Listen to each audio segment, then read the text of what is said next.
Oke, nama saya Habibillah Indra Irawan. Saya adalah seorang desain grafis di salah satu company di Yogyakarta, dan saya juga seorang freelancer.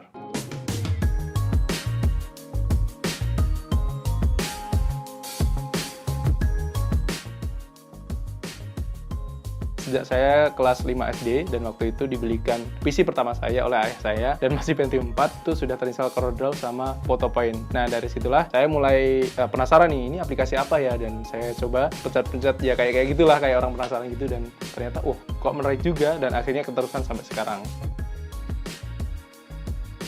Kalau belajarnya sih ya sejak kelas 5 SD itu ya, mulai sukanya sejak saat itu. Tapi secara profesional, saya mulai suka dan menekuninya itu sejak setelah kuliah. Kalau resultnya sih yang teman-teman bisa nikmati sekarang ini, seperti yang teman-teman pakai, yaitu di baju teman-teman itu. Nah, itu adalah salah satu apa yang dikerjakan oleh desain grafis. Itu harus banget, karena itu adalah modal atau awal dasar supaya kita bisa menggambar di media digital. Kalau saya cukup simple ya, cari inspirasinya yaitu bisa browsing-browsing, lihat di konten misalkan di Instagram, bisa di YouTube, bisa juga browsing-browsing di gambar Google. Kayak gitu sih kalau saya sih, cukup simple. Kalau masalah gaji sih ya, kalau di range-nya di tempat saya sendiri ya, di kota Jogja misalkan, itu paling kecil sih ada 900 sampai 1 jutaan. Kemudian kalau misalkan sudah profesional dan sudah berpengalaman jauh gitu ya, tingkatnya udah tinggi gitu, bisa sampai 5 jutaan.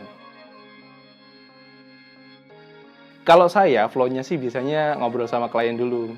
Pengennya tuh seperti apa sih, konsep apa yang pengen dibentuk, dan apa yang diinginkan sama klien gitu. Nah, dari situlah kita bisa tahu nih, klien itu ternyata pengen warnanya seperti ini. Dia tuh pengen nuansa misalkan grayscale di desainnya. Kemudian dia tuh pengen ada nuansa vintage-nya kayak gitu. Nah, itu juga perlu diobrolin sama kliennya itu sendiri. Kemudian untuk menentukan harganya itu bisa dari segi pribadi dulu nih, misalkan dengan konsep seperti ini apakah sulit atau tidak ketika proses pengerjaannya, kemudian proses risetnya apakah lama atau tidak. Biasanya sih saya dari situ sih langsung bisa menentukan harga segini kayak gitu.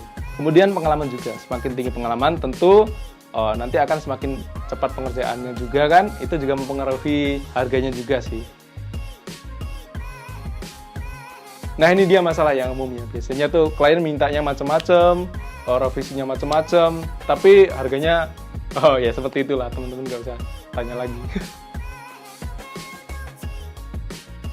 Pokoknya terus belajar, jangan mudah menyerah, terus berinovasi untuk melatih kreativitas teman-teman juga. Semakin sering nyoba, semakin tahu bahwa desain ini jelek, desain ini bagus, desain ini berkelas, dan desain ini tidak berkelas. Nah, itu dia poinnya.